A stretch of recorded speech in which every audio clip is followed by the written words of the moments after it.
Ninguém tem a vida toda resolvida, nem aos 25, nem aos 35, muito menos aos 60 anos, porque a vida não é um destino fixo. E esse caminho muda o tempo todo. Você pode ter um plano, uma direção, uma rotina segura, mas basta um encontro, uma perda ou uma escolha inesperada e tudo muda de lugar dentro de você. Aos 25, você acha que já deveria saber quem é. Aos 35, você se cobra por não ter conquistado tudo. Aos 60, você entende que muito do que parecia urgente nem era tão importante assim. E tá tudo bem.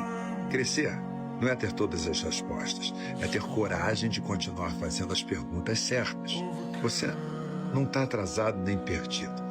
Você está exatamente onde você precisa estar para aprender o que precisa aprender. A vida não é um roteiro a ser seguido, é um processo a ser vivido devagar, com verdade e com presença.